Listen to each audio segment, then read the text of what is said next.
Nous allons prendre nos Bibles et lire dans l'Ancien Testament, dans le livre de 2 Rois, le chapitre 5, à partir du verset 1 jusqu'au verset 19. Beaucoup de gens connaissent cette histoire, et c'est sur cette histoire que nous allons regarder ce matin, que nous allons nous appuyer ensemble pour tirer, on va dire, quelques leçons pour pouvoir continuer notre marche avec notre Seigneur Jésus-Christ. La Bible, elle est vraiment extraordinaire, parce que vous pouvez lire un passage aujourd'hui, Dieu va vous parler d'une manière. Demain, vous repassez, vous lisez le même verset, Dieu vous révèle quelque chose d'autre. Et tout cela témoigne véritablement que la Bible est inspirée vraiment de Dieu. Je vais faire lecture dans 2 Rois, chapitre 5, à partir du verset 1. J'ai une version de la Bible qui est le français courant, parce que ça me permet de mieux comprendre quand je vais parler. Le général en chef du roi de Syrie s'appelait Naaman. Son maître l'appréciait beaucoup et le traitait avec faveur. En effet, c'était par lui que le Seigneur avait donné la victoire aux Syriens. Mais cet homme, qui était un vrai héros, était lépreux. Or, des pillards syriens qui avaient pénétré en bande dans le territoire d'Israël en avaient ramené prisonnière une fillette qui devint la servante de la femme de Naaman. La fillette dit un jour à sa maîtresse: ah, si seulement mon maître se présentait au prophète qui est à Samarie, celui-ci le guérirait tout de suite de sa lèpre.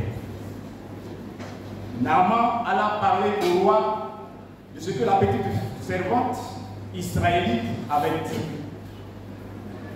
Viens, dit le roi, va trouver le roi d'Israël avec la lettre que je te remettrai pour lui. Naaman partit donc en apportant environ 300 kilos d'argent, 60 kilos d'or et 10 habits de fête. Il remit au roi d'Israël la lettre où le roi de Syrie avait écrit: je t'envoie mon général Naaman avec cette lettre pour que tu le guérisses de sa lèpre. Dès que le roi d'Israël eut fini de lire la lettre, il déchira ses vêtements et s'écria: suis-je Dieu, moi avec le pouvoir de faire mourir et de faire revivre des gens? Voilà le roi de Syrie qui m'envoie quelqu'un à guérir de la lèpre. Vous voyez bien, il cherche à m'entraîner dans un conflit. Lorsque le prophète Élisée apprit que le roi d'Israël avait déchiré ses habits, il lui fit dire: pourquoi es-tu pareillement bouleversé? Cet homme n'a qu'à venir chez moi et il saura qu'il y a vraiment un prophète dans le pays d'Israël. Naaman vint donc avec son char et ses chevaux et attendit devant la porte de la maison d'Élisée. Élisée envoya quelqu'un lui dire: va te plonger cette fois dans l'eau du Jourdain, alors tu seras guéri, purifié. Naaman s'en alla très mécontent en disant: je pensais que le prophète sortirait de chez lui pour se présenter devant moi, qu'il prierait le Seigneur son Dieu, passerait sa main sur l'endroit malade et le guérirait de ma lèpre. D'ailleurs, les rivières de Damas, l'Albana et le Parpar valent certainement mieux que tous les cours d'eau du pays d'Israël. Ne pourrais-je pas m'y plonger pour être purifié? Naaman fit donc demi-tour et s'en alla furieux. Mais ses serviteurs s'approchaient de lui et lui dirent, Maître, si le prophète t'avait ordonné quelque chose de difficile, n'aurais-tu pas fait? Alors pourquoi ne pas faire ce qu'il te dit? De plonger simplement dans l'eau pour être purifié. Naaman descendit au bord du Jourdain et se trempa 7 fois dans l'eau, comme Élisée l'avait dit, et il fut purifié.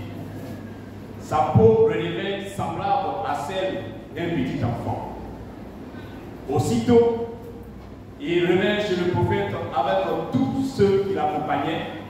Il se présenta devant lui et dit, Maintenant, je sais que sur toute la terre, il n'y a pas d'autre Dieu que celui d'Israël. Veuille donc accepter le cadeau que je t'offre. Mais Élisée répondit, Par le Seigneur vivant, dont je suis le serviteur, je t'assure que je n'accepterai rien. Naaman insista, mais Élisée refusa. Naaman reprit, verset 17, Puisque tu refuses tout cadeau, permets-moi au moins d'emporter un peu de terre de ton pays, de quoi charger 2 millets. En effet, je ne veux plus offrir de sacrifice complet ou de sacrifice de communion à d'autres dieux qu'au Seigneur d'Israël. Seulement, je te demande d'avance pardon au Seigneur pour ceci. Quand mon maître le roi de Syrie entre dans le temple de son Dieu, Rimon, pour prier, je dois m'incliner jusqu'à terre, en même temps que lui, car il s'appuie sur mon dos, sur mon bras. Que le Seigneur veuille donc bien me pardonner ce geste. Élisée lui répondit, Tu peux t'en aller en paix. Et Naaman partit. Amen. Alléluia. C'est vrai, c'est un long. Qu'est-ce que j'ai lu? Je pense que, à travers le développement, nous allons comprendre un certain nombre de choses. Alors, la Bible dit que Naaman, c'était le général en chef de l'armée de Syrie. C'était un homme puissant, général d'une armée, d'un pays. C'est pas n'importe qui. Mais cet homme est atteint d'une maladie honteuse. Pour tous ceux qui lisent la Bible, on sait que lorsque tu atteins de la lèpre, on t'isole carrément. Jusqu'à ce que tu guérisses. Sinon tu péris. Et de nos jours, je crois que ça se fait. Il y a un village qu'on appelle le village Marchou, du côté d'Azopé, où on a construit le village, on a mis les lépreux là-bas. Les lépreux étaient isolés parmi les gens sains, parce que c'était une maladie honteuse.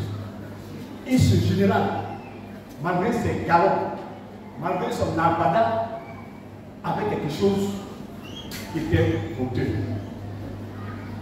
Et après une victoire de ses troupes en Israël, ils sont venus avec un trophée.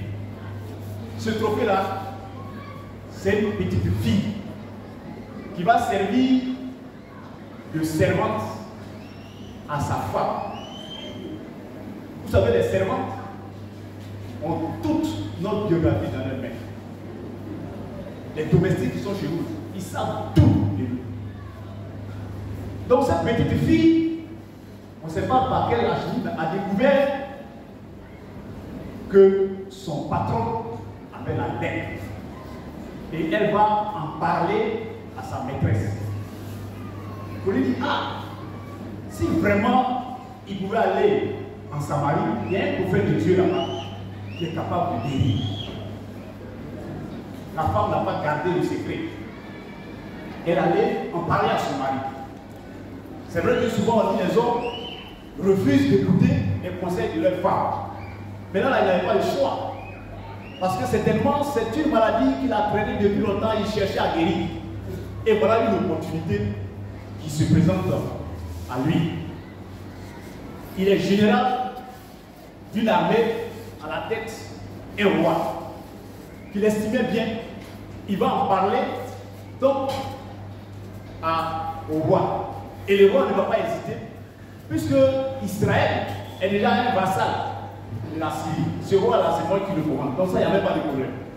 Il lui donne une lettre et il donne l'ordre au roi, comme on l'a lu, de guérir le lépreux. Comme si le roi avait ce pouvoir-là de guérir. Ce n'est pas ce que la petite fille a dit. Elle dit, va trouver le prophète. Donc déjà, le roi même s'est trompé. Ce n'est pas le problème. Naaman s'en va, et comme on a lu, on a vu plusieurs péripéties, il est parti avec des présents. Parce que pour lui, il vient, général d'armée, qui domine même ce peuple, s'il arrive, il n'y a pas de problème. Il va avec des présents, parce qu'il veut aller certainement acheter, on va dire, sa guérison. Donc c'est pourquoi il dit, quand vous lisez Naaman, il y a plusieurs leçons qui sont. Ici par exemple, c'est la corruption. Mais Dieu ne s'achète pas. Et il est parti pour le briser. L'homme de Dieu n'est même pas sorti. Imaginez-vous, le président de la République vient à Dabou, ou le premier ministre arrive à Dabou. Il dit, je viens voir le préfet de région.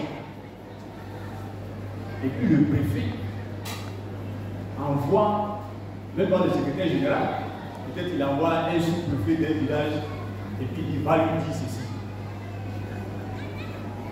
Oui, cela a remonté tellement le général qui a dit, moi je pensais qu'il allait sortir, se présenter à moi, et puis faire ceci et puis faire cela. Mais voilà ce qu'il dit. Donc, emporté dans sa colère, il décide de partir.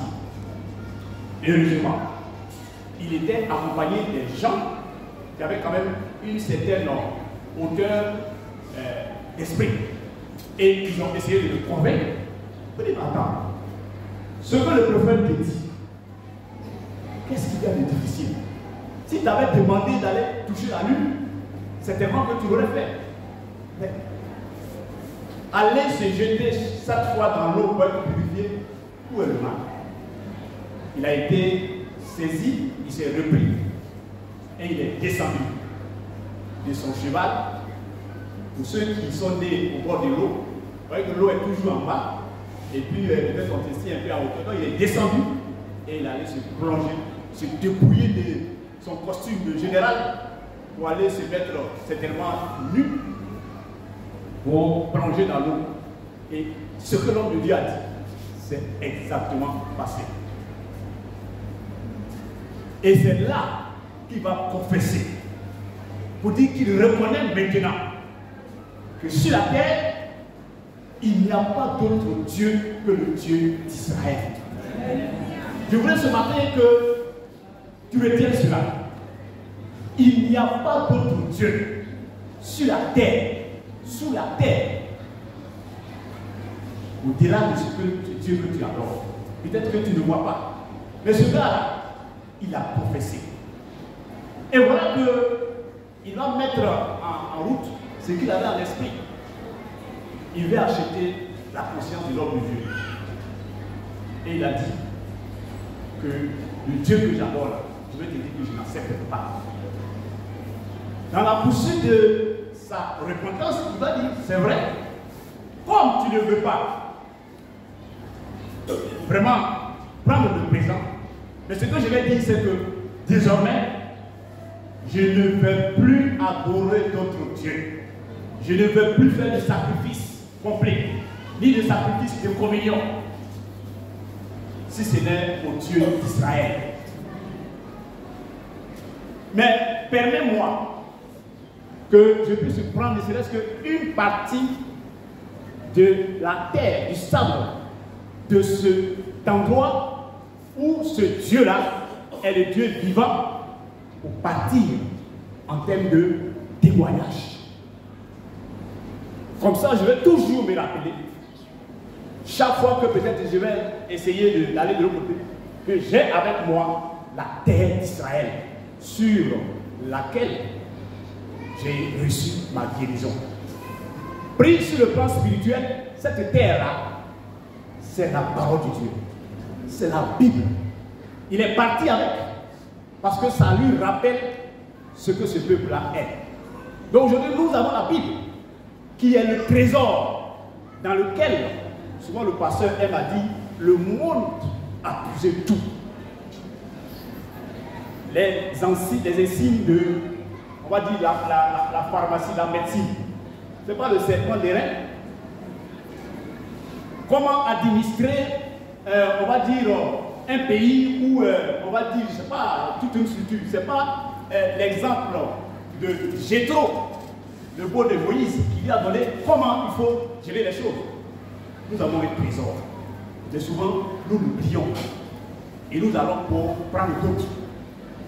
Alors, ce matin, au travers de ce petit résumé que je viens de faire, nous tirons un certain nombre d'enseignements que j'ai dit nous allons partager ensemble et que j'ai intitulé les étapes du salut selon la méthode Naaman.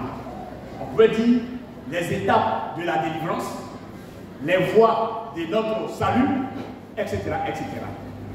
Mais Naaman a suivi un certain nombre de processus d'étapes qui a permis, on va dire, de sortir de cette situation. La première étape, elle se trouve au verset 3. Le verset 3 parlait de la petite fille qui a révélé à sa maîtresse en disant « Ah si, mon maître pouvait aller ». Donc la première étape, c'est l'écoute de la bonne nouvelle de Jésus-Christ. La Bible ne dit-elle pas que la foi vient de ce qu'on entend. Et ce qu'on entend vient de la parole de Dieu.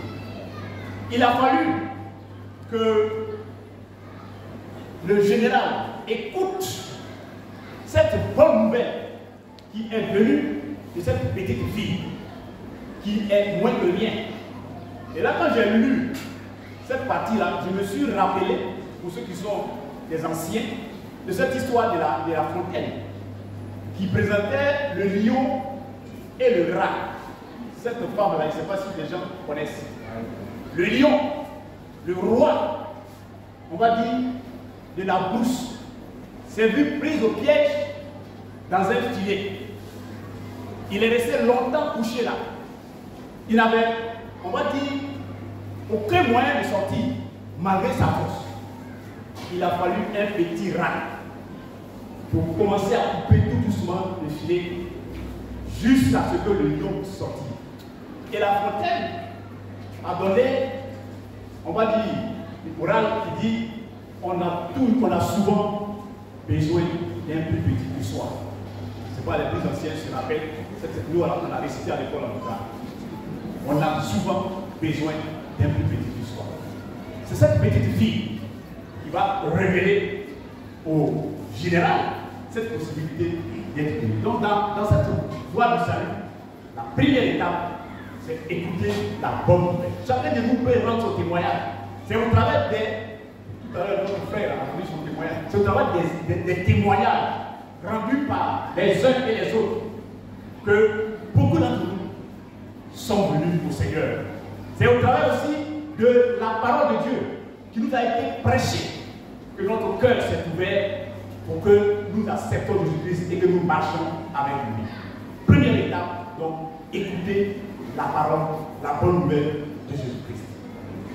La deuxième étape de ce que nous tirons de l'histoire de Naaman, c'est croire en la vérité de la bonne nouvelle annoncée sans préjugés. Naaman n'a pas discuté. Tout de suite, il allait voir son roi. Et pouvait dire, mais cette petite fille-là, qu'est-ce qu'elle raconte? Donc, croire que quand on écoute la parole, Il faut croire que c'est la vérité. Avec la parole, on ne discute pas. Il y a un grand serviteur de Dieu qui dit que la parole de Dieu, il faut la voir sur deux aspects. Il y a le logos, qui est, on va dire, ce qui est écrit, et puis il y a le réma, qui est la substance que l'homme ne peut pas capter. La puissance se trouve derrière cette parole-là. Quand vous lisez les Saintes Écritures et qu'on dit au nom de Jésus, cela va se produire, Dieu ne se dédie pas de sa parole. Il dit sa parole va toujours s'accomplir. Donc, derrière la phrase simple qu'on voit, il y a quelque chose de plus puissant qu'on appelle le réma, qui fait de la parole de Dieu une parole vivante et une parole puissante. Donc, lorsque vous prenez cela, il faut croire. Croire, c'est tout. Croire. La foi vient de ce qu'on entend. Tu as entendu? Il faut croire sans discuter. Et tu verras s'accomplir. C'est pour ça qu'il a dit, ceux qui veulent hériter le royaume de Dieu doivent être comme qui? Les petits enfants. Nos enfants acceptent tout ce qu'on leur dit. Le papa ou la maman est pour eux, on va dire, la personne la plus forte. Tout ce qu'on dit, il accepte. C'est comme ça que nous devons faire quand nous voulons marcher pour atteindre notre salut. La troisième étape, il faut s'appuyer sur un guide spirituel pour recevoir conseil et soutien et encouragement. Alléluia. S'appuyer sur un guide spirituel. Notre gros problème, c'est sur qui nous nous appuyons pour continuer notre marche. Parce que devenir chrétien, c'est un processus. Ça continue. Dès l'instant où tu as accepté, ce n'est pas fini. Tous les vieux démons qui t'ont fui vont se mettre aux aguets. Mais il faut avoir un vrai guide spirituel. Un vrai guide spirituel. Et au verset 5, on dit que le roi va trouver le roi d'Israël.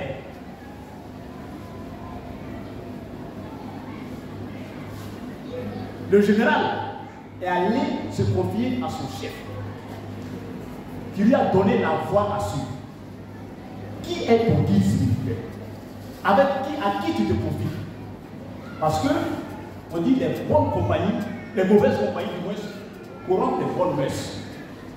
Tu es devenu chrétien, mais tu as toujours pris conseil auprès de celui-là même qui se cherche. Quand on était dans le monde, je me rappelle bien, mon épouse est là, on était à Tanda et on cherchait enfant. Mais on était dans les maisons des maraboutages. On allait voir un monsieur. Mais la case dans laquelle même le monsieur se trouve là, avec son dérèglement ça, je dis, hé, vraiment, en fait, d'enfant, c'est compliqué. Vous voyez souvent quelqu'un qui dit, lui, il peut te donner des millions. Il peut faire, tu vas avoir de l'argent. Lui-même, il est dans un coin même où il se cherche. Si toi, tu étais capable de produire de l'argent, pourquoi tu vis dans cette situation misérable? Et beaucoup de gens, même intellectuels, se laissent embobiner. Qui est ton guide spirituel? Cherche des vrais serviteurs de Dieu qui sont dans la vérité. Et tu verras que tu vas continuer ta marche. La quatrième étape, il faut avoir une foi active et se mettre à l'œuvre en agissant fidèlement. Naaman, ayant reçu la lettre, ne s'est pas arrêté là. On dit aussitôt, il prit des dispositions et puis il s'en alla. Beaucoup de chrétiens, notre problème, c'est ça. La foi active. La foi sans les œuvres est vaine. Notre foi doit être active et agissante. Nous devons agir conformément à ce que nous avons entendu. Car il est démontré que quels que soient les enseignements qu'on va te donner, et nos frères, les enseignants sont là, ou même dans tous les domaines, que ce soit dans la vie professionnelle, tu vas prendre quelqu'un qui est venu des Harvard, avec toutes les théories des diplômes. On va te donner. Mais si toi-même, tu ne t'élèves pas et tu ne mets pas en pratique ou en application ce que ton maître t'a donné, je crois que ce serait vrai. Mais ce côté-là, il ne peut pas faire pour toi. Il peut te donner tout. Donc votre foi doit être active. Nous devons nous lever et puis nous mettre en mouvement. Ça fait partie du processus de notre délivrance. Donc Naaman est parti et il a agi conformément à ce que le roi lui a dit. Il allait lui mettre la lettre. La 5e étape. Il faut se préparer pour affronter les difficultés en gardant la sérénité. Ça ne va pas être facile.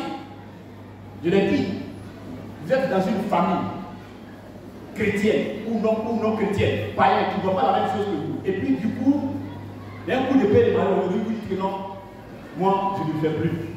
La dernière fois, l'ancien, il a donné un témoignage, je crois qu'il avait perdu un parent. Et on dit il faut faire des cérémonies, il faut se raser, etc. Il est parti, il a tracé trait. Donc vous savez au bout d'un jour d'histoire de trait. Il a tracé trait, il dit venez. Moi j'ai choisi Jésus-Christ, je ne marche pas dans votre affaire. Parce que quand il regarde derrière, il sait que qui il a cru. Il connaît la force qui est en lui. Parce qu'il n'y a pas une force qui est au-dessus de cette force-là. Et par la suite, il a dit quoi? Il a réussi à évangéliser et à amener certains de ses parents à accepter le Seigneur. Donc, il faut s'attendre à ça. Quand Naaman est parti, premier obstacle, le roi qui est d'abord fâché parce que la Syrie les domine, on lui envoie une lettre et puis on lui dit il faut guérir le lépreux. Et il a dit quoi? Est-ce que moi je suis Dieu pour donner la vie et la mort? Ce n'est pas de la provocation. Il déchire ses habits. Chez les Juifs, quand on dit tu as déchiré tes habits, ça dit que tu t'es fâché, tu as pris une autre option. Et l'homme de Dieu a entendu, il a appris. Tout cela n'a pas découragé Naaman parce qu'il cherchait sa guérison. Le premier obstacle qui se présente à nous devant nous les chrétiens, parce que souvent on nous dit la bonne aventure. Les chrétiens, ils veulent entendre ce qui est bon. C'est pour ça que d'autres prêchent l'évangile de la prospérité. On dit tu viens et puis tu seras riche. C'est où on a écrit ça? Et les gens sont bons. À la CU ici, on a une collaboratrice. Dadish, comment vous appelez la dame? La dame, vous la voyez, elle allait pour être reçue par ce gars. Elle et son mari, 300 000 francs par personne, 600 000 francs. Sans les donner au gars. Ils ont tout fait pour voir le gars. C'est quoi il a dit? Rien d'extraordinaire. Rien d'extraordinaire. Donc les premiers obstacles qu'on fuit, il faut s'armer comme Naaman et puis savoir que le chemin ne sera pas facile. Jésus lui-même l'a dit, si cela arrive aux voies vertes, que sera-t-il pour les bois secs? Nous sommes les bois secs. Si Jésus a subi tant, mais nous devons nous attendre. Mais nous nous réjouissons parce qu'il a dit quoi? Sur la croix, il dit tout est accompli. Toutes nos souffrances, ce n'est que des images que Dieu nous permet parce que les hommes sont têtus. S'il ne nous fait pas voir un peu, on va croire que tout est facile. Donc il va nous faire voir un peu. Mais si nous mettons notre foi sur le fait qu'il dit qu'il a tout accompli, quand la situation va se présenter, il y aura toujours une solution à cette situation. Donc la 5e étape, il faut se préparer face aux difficultés et puis rester serein dans sa tête. La 6e étape, accepter de s'humilier au mépris de sa position et ne pas laisser gagner la colère par la colère ou le découragement. Naaman, grand général d'armée, qui arrive, il a droit à tous les honneurs. Et il arrive là-bas. Ce prophète-là, il ne voit même pas. Il envoie un de ses gars. Il dit bon, va dire à ce type-là, il n'a pas allé se jeter dans l'eau. Et puis il sera guéri. Quel affront, quelle humiliation. Et souvent c'est ça. Je dis, on a des problèmes dans nos églises évangéliques. Je bénis le nom de l'Éternel pour tous ces grands professeurs qui sont dans le Seigneur. Mais quand tu vas bien voir, c'est des gens qui ont commencé il y a un peu longtemps. Ou bien Dieu a créé une situation de cataclysme où ils ont vu comme la mort venir et puis tout de suite ils ont voulu qu'ils se soient approchés. Mais sinon, quand vous commencez à les évangéliser, d'abord ils vont regarder là où vous faites votre culte là. Ils vont vous regarder de haut en bas. Il va dire. Et puis quand vous allez commencer à rentrer dans la vérité, il va voir que son père a marché, il dit non, ici là, de toute façon ils font là, c'est pas bien. Et c'est pour ça que Jésus a dit qu'il est plus facile à un chameau de passer par une tour d'aiguille qu'à un riche de se convertir. C'est ça. Il regarde tout ce qu'on lui dit. Bon, lui va. Et puis ici, il n'y a pas de place dédiée. Nous, on connaît, on est quitté l'autre côté là-bas. Il y a des places qui sont là. Ça dit que même s'il n'y a personne là, ça est là. Ici, là, tout est libéralisé parce que le Seigneur nous a affranchis. Le pasteur l'a dit, le voile est déchiré. Le lieu pressé là, aujourd'hui, on pénètre là-bas. Donc, il faut accepter et s'humilier. Dieu, on dit quoi? Il élève les hommes, mais il résiste aux orgueilleux. Naaman a voulu s'enorgueillir, mais heureusement qu'il a pu se ressaisir avec les conseils de ceux qui étaient avec lui. La 7e étape, ne point vouloir imposer à Dieu sa méthode personnelle pour sa délivrance, mais laisser Dieu agir comme il veut. Ne point, on va dire, imposer à Dieu la méthode personnelle pour votre délivrance. Sinon, laissez Dieu agir selon sa volonté. Naaman, qu'est-ce qu'il a dit? Moi, je croyais que l'homme de Dieu allait venir se présenter à moi. Et puis, il allait prier son Dieu. Ensuite, il allait imposer sa main là où la maladie est, et puis il allait arrêter. Et beaucoup de chrétiens sont comme ça. Quand on dit de prier, si on n'a pas imposé la main, il dit, je veux dire, la prière là, c'est pas bien rentré.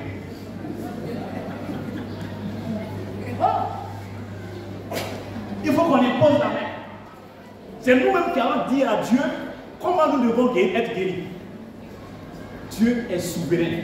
Il fait ce qu'il veut, comme il veut et quand il veut. Amen. On dit ses voix sont insondables. Il nous a dit, il dit si vous ne voulez pas m'adorer, je vais faire quoi? Je vais susciter des pierres et ces pierres-là vont m'adorer. Il dit je vais faire parler des animaux à votre place pour m'adorer. Donc n'essayons pas d'imposer à Dieu ce que nous voulons. On dit dans la prière universelle de foi que ta volonté soit faite. On n'a pas dit que nous, notre volonté. Donc laissons Dieu choisir le mode de notre délivrance. Et nous verrons que cela va glorifier son nom. La 8e étape, c'est voir l'œuvre du Saint-Esprit dans la méthode simple de délivrance du Seigneur. Voir l'œuvre du Saint-Esprit. Voir l'œuvre du Saint-Esprit. Jésus a dit, oh Père, je te remercie de ce que tu as caché à ceux qui se disent les grands de ce monde, ce que tu as fait quoi? Ce que tu as révélé aux plus petits. Alléluia. L'affaire de Dieu, là, c'est moi qui a fait des diplômes. Moi, j'ai mon patron qui a laissé les directeurs généraux à jouer. Je vous assure, par la grâce de Dieu, il a été converti. Mais ce monsieur, il est pied. Mais quand tu le mets là, tu dis, il faut prier. Il ne sait pas dire un mot. Ce n'est pas une affaire de je suis allé à l'école. C'est Dieu qui donne. C'est l'Esprit de Dieu. Donc c'est très important. Les serviteurs ont reçu la convaincre. On va dire Naaman. Et nous on dit, mais attends, qu'est-ce qui te demande de plus compliqué? Les chrétiens aussi, on se connaît comme ça. J'ai parlé, on ne met pas la main. Quand le pasteur ne pose pas sa main, le pasteur ne va pas toucher.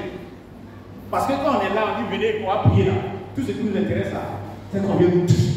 Nous-mêmes, on est distraits. On n'est pas capté.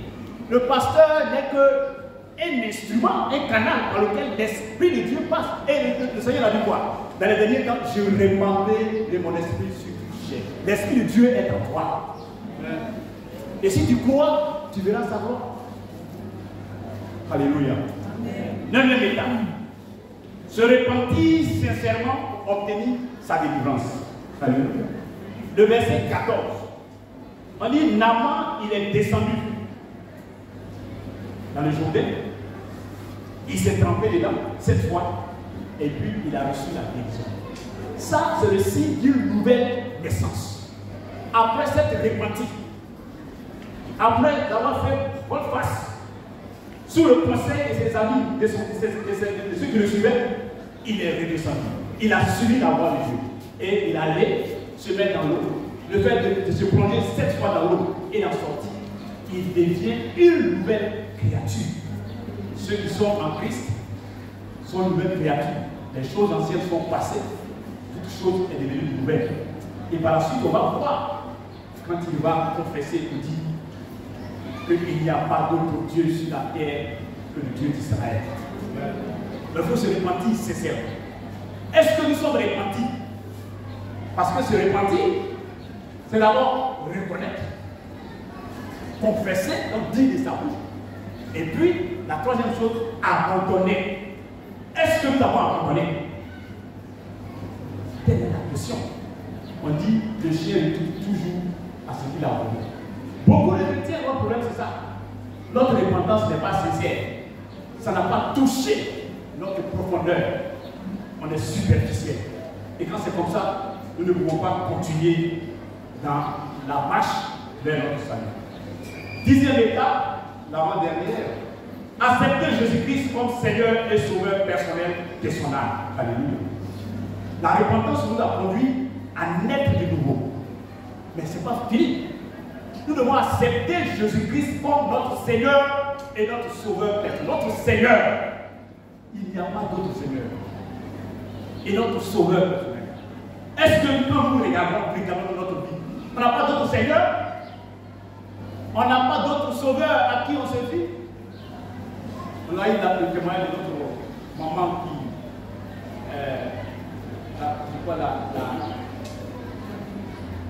la présentation d'enfants qui est passée il y a quelques semaines, où elle a dit que quand on vient en prix, quand elle s'en va, elle va quelque part.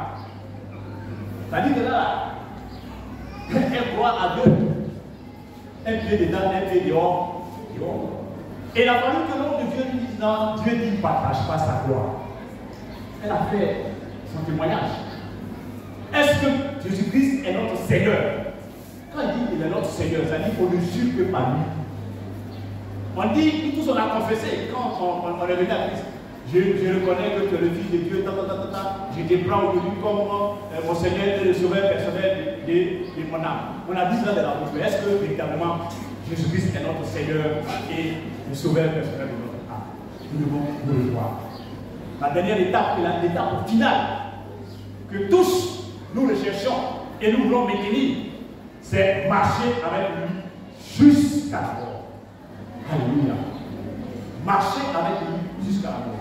Et le verset 17, Naaman a confessé. Il dit, je ne veux plus offrir de sacrifice complet, ni sacrifice de communion à aucun autre Dieu que le Dieu d'Israël. Alléluia. Est-ce que véritablement nous marchons avec le Seigneur? Nous marchons véritablement avec lui jusqu'à notre mort? Est-ce que nous n'avons pas d'autre chemin? Cela nous interpelle, nous tous.